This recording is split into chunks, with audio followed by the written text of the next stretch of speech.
అందరికీ నమస్కారం. ప్రశాంతవనం ఛానల్కి స్వాగతం. వీడియో నచ్చినట్లయితే లైక్ చేసి సబ్స్క్రైబ్ చేసుకోండి. నమ్మి బ్రతకడం వేరు, నమ్మిస్తూ బ్రతకడం వేరు. నమ్మి బ్రతకడంలో ప్రేమ ఉంటుంది, కానీ నమ్మిస్తూ బ్రతకడంలో స్వార్థం మాత్రమే ఉంటుంది. ఎవరితో అయినా ఎంతవరకు ఉండాలో అంతవరకే ఉండాలి.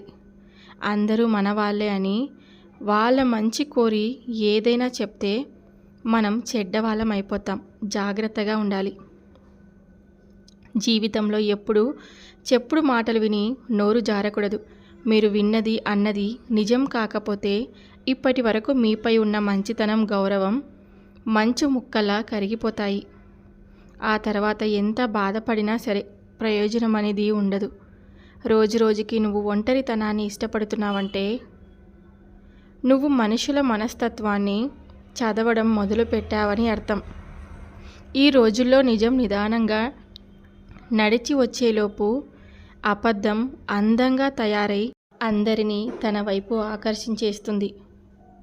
సంతోషం అంటే నచ్చిన వాటి కోసం వెంపర్లాడడం కాదు, ఉన్న వాటితో ఆనందపడడం. సింహం ఎప్పుడూ సింహాసనం కోసం పాకులాడదు. అది ఎక్కడ కూర్చుంటే అదే దానికి సింహాసనం అవుతుంది.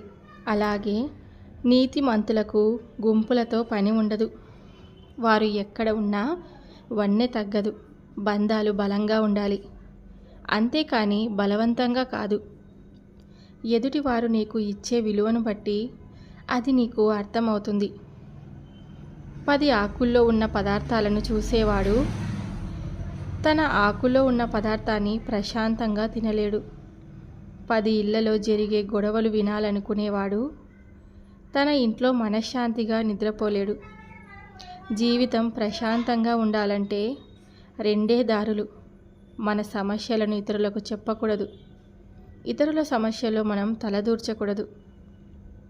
ఖర్చు మితిమీరితే అప్పు, మనసు గతి తప్పితే తప్పు. ఈ 2 మనిషి పురోగతికి పెనుముప్పు. కష్టం ఎవరు కొనేది కాదు, ఆనందం ఎవరు అమ్మేది కూడా కాదు. జీవితం ఇచ్చే అనుభవాలే, కష్టసుఖాలు అంతే. నువ్వు చేసే పనిని అంతరాత్మకు సమాధానం చెప్పుకొనగలిగితే చాలు.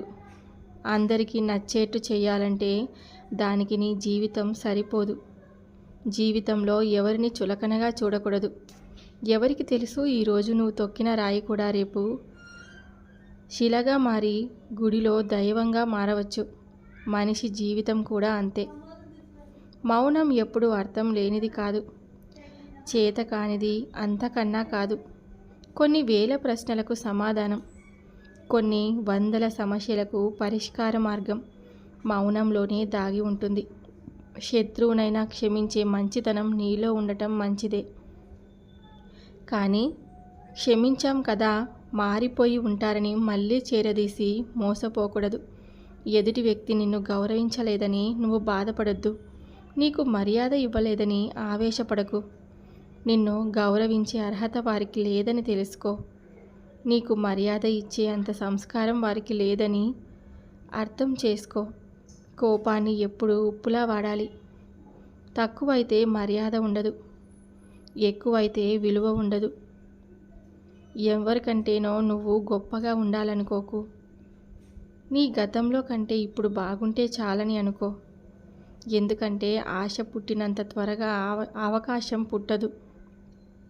నీకు కోపం వచ్చే ఒక్క క్షణాన్ని అదుపులోకి తెచ్చుకొనగలిగితే బాధపడే 1000 క్షణాలను తప్పించుకోవచ్చు.